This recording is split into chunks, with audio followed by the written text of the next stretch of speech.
Alright, so quick update here. I just realized, trying to think of when the last video I made was the first video I made. When we were talking about it being for sale, and we sold it. Yes, we said the engine and transmission and everything was for sale, and we ended up selling everything for more than we were asking for. So if anybody was being a dickhead about the pricing, it's kind of funny to see that we got everything we asked for. I thought it was reasonable. Anyway, I have the 4.8 and the 60E in here, and what we did is, I had a flashlight out here somewhere. There it is. This guy. What we did is, I had to take it in and out a bunch of times and hammer the piss out of the trans tunnel in many spots. Every time I would go to put it in, I would run into an issue. And then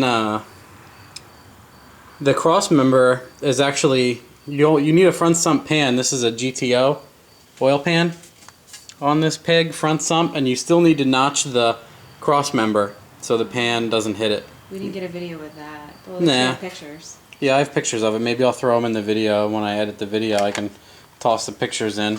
But other than that, everything else is in there. The Trailblazer dipstick I have goes into because, well, let me get the flashlight back out. The truck one is down there, right there. I put a bolt over it. I RTV'd it and I tacked it to the block because the GTO pan has the same thing as the Trailblazer where the dipstick goes into the pan instead of the block. So, that for now.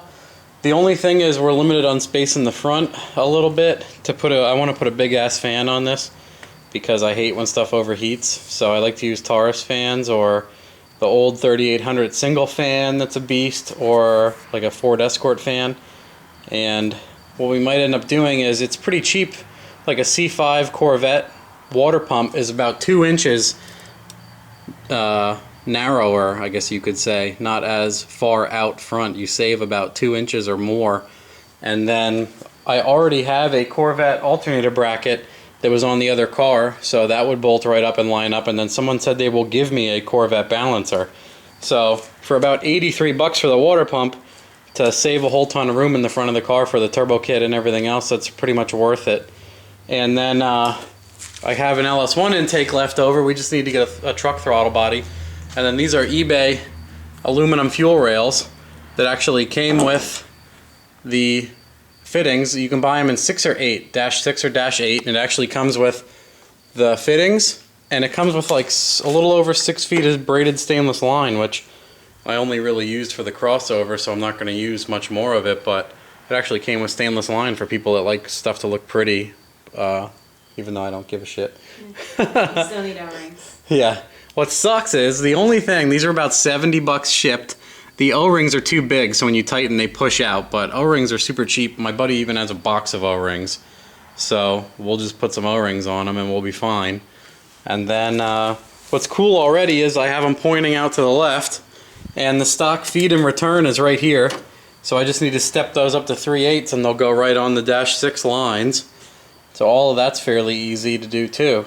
And then we're just going to get a shifter out of like anything with a 60E to put in there, like an old Firebird or something. My friend ended up pulling one out of like a V6 Camaro, and it was only about $20, and it worked great with the 4-speed 80E shifter in his other car.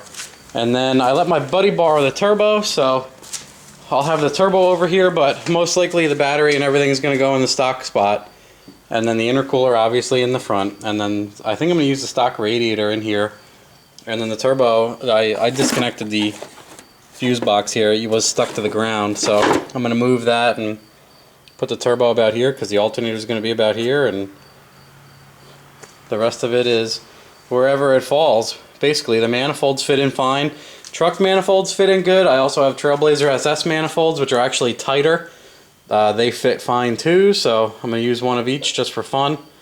Other than that, I made one of the engine mounts the other day. I actually cut the sway bar out of the front. I used the sway bar in between here for part of the motor mount. The motor sits so far back for the actual motor mount is so far back. The two mounting points are like here, and then the K-member mount is all the way in the back in line with the back two mounts.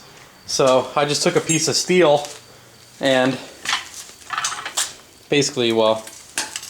Do you want me to hold it? I could have easily have held it. Grab that flashlight.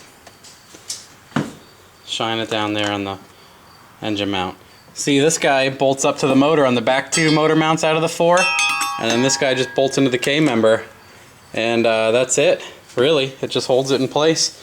The rest of it, the oil pan sits on the rubber bushings for the steering rack, so that's fine. And then when you jack the transmission up, it just like lodges this thing in here. You probably don't even need engine mounts. You probably just need something to hold the transmission up, but that's it for now.